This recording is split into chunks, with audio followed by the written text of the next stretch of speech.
बच्चों, आज अपन BA part first में स्वप्न वासव दत्तम जो नाटक है उसके ऊपर चर्चा कर रहे हैं।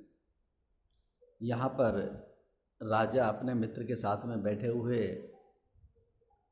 हास परिहास में एक दूसरे से वार्तालाप कर रहे थे।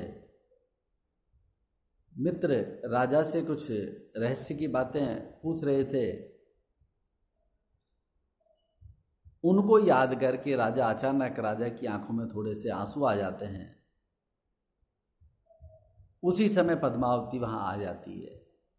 तो राजा अपने आंसुओं के कारण को छिपाने के लिए कहते हैं, थोड़ा बहाना बनाते हैं कि पद्मावती शरद शशांक गौरेण वात विद्येन भामिनी काश पुष्प औलेन इदम सा अश्रुपातम मुखम, कि मेरा जो मुखमंडल है भामिनी सुंदरी, मेरा जो मुखमंडल है वो शरद शशांक गौरेण यानी शरद ऋतु के चंद्रमा के समान गौर वर्ण वाला, बिल्कुल श्वेत, वात विद्य, वात वायु से, विद्य उड़ाए हुए, हवा के द्वारा उड़ाए हुए, काश पुष्प अवलेन यानी काश पुष्प का जो कण जो है उस काश पुष्प के कण से जो ये मेरा मुख है, मुख सा अश्रुपात अस्ति, कि वो इस प्रकार से मेरे आंख में गिर गया और उससे मेरी आंखों में आंसू आ गए, पानी आ गया। इसलिए ये जो तुम कारण सोच रही हो कि भाई मेरी आंखों में अश्रुपात का कारण क्या है, तो इसका वो कारण नहीं है, कोई अनायास कोई दूसरा अर्थ मत लगाओ। ये इस प्रकार से जो काश पुष्प के जो अंश था, जो एक धूल के कण के साथ में इस प्रकार से आके और मेरी आंख में गिर गया और मेरी आंख में उसके गिरने से पानी आ गया कि हे सुंदरी, जो श्वेत रंग का शरदकालीन चंद्रमा के समान इस प्रकार से गौरवर्ण वाले जो काश पुष्प का जो अंश था वो वायु के द्वारा उड़ाए हुए, हवा तेज चल रही थी, उस तेज हवा में इस प्रकार से आके और हवा के साथ आके वो इस प्रकार से मेरे आंखों में गिर गया और उससे मेरी इस प्रकार से ये स्थिति हो गई। तुम्हें कोई दूसरी बात इस प्रकार से सोचना नहीं चाहिए। तो मन ही मन में कहते हैं, इयम बाला नवोद्वाह सत्यम श्रुत्वा व्यथाम व्रजेत कामम धीर स्वभावम इयम स्त्री स्वभावस्तु कातर है। फिर राजा कह रहे हैं कि अगर मैं इसे सच बात बता दूंगा तो ये परेशान हो जाएगी। क्यों? नवोद्वाह इयम बाला, कि ये जो बाला है नवोद्वाह नवविवाहिता है, अभी नया नया इसका विवाह हुआ है और नई नई इस प्रकार से इसको मैं सत्यम श्रुत्वा, सत्य बात सुनकर व्यथाम व्रजेत, ये दुखी होगी। अगर इसे मैं सच बात बताऊंगा तो ये बहुत ज्यादा परेशान हो जाएगी और अनायास में मैं कष्ट देना नहीं चाहता। यम कामम धीर स्वभावा, कि भले ही ये बहुत गंभीर स्वभाव वाली है, ये भले ही जो पद्मावती है बहुत गंभीर स्वभाव वाली है तू, परंतु स्त्री स्वभाव कातर है।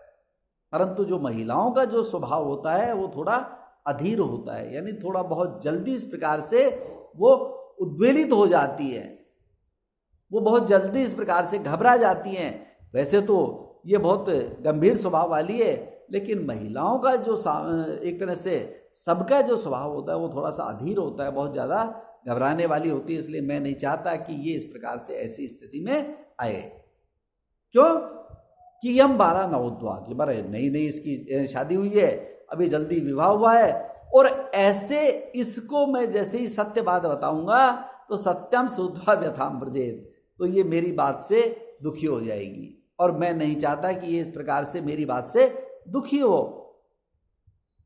भले ही ये बहुत गंभीर प्रवृत्ति वाली है, लेकिन एक तरह से जो स्त्रियों का स्वभाव होता है वो एक तरह से अधीर होता है, बहुत जल्दी इस प्रकार से घबराने वाली होती है। इसलिए मैं नहीं चाहता कि इस प्रकार से अनायास ही कोई मेरे बारे में कोई दूसरी बात सोचे।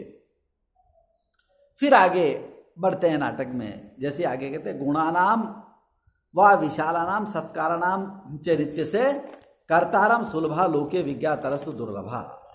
जैसे ही वो आगे बातचीत चलती रहती है तो राजा अचानक अपने मित्र को इस प्रकार से कहते हैं कि विशालानाम गुणानाम, कि अत्यंत महान इन गुणों को और सत्काराणाम, गुणों के अनुसार लोगों का इस प्रकार से मान सम्मान करने वाले लोके नित्य सह के संसार में बहुत मिल जाएंगे। बहुत आदरणीय इस प्रकार के लोग होते हैं जिनमें अनेकों गुण होते हैं और उन गुणों के कारण लोग उनका सत्कार करते हैं। तो ऐसे सत्कार करने वाले लोग बहुत मिल जाएंगे, नित्य से, नित्य हमेशा मिलते रहेंगे इस प्रकार से सुलभ आसानी से। तो परंतु विज्ञातर दुर्लभ, लेकिन उन गुणों को समझने वाला जो व्यक्ति है वो बहुत मुश्किल से मिलता है। वो यही कहना चाहते हैं कि संसार में इस तरह से यानी लोगों की जो उसकी विशेषताएं हैं उन विशेषताओं को पहचान के इस प्रकार से उनका मान सम्मान करने वाले बहुत मिल जाएंगे, लेकिन उन मान सम्मान करने वाले लोगों के बारे में सोचने वाला व्यक्ति इस संसार में बहुत कम है। ऐसे लोग बहुत कम है जो उनके मन की भावनाओं को समझे, इस प्रकार से उनके मन की भावनाओं को इस प्रकार से जाने। ऐसे संसार में बहुत कम लोग हैं। इस तरह से अपनी बात को कहते हैं वो, और इस तरह से चौथा अंग समाप्त हो जाता है। धन्यवाद।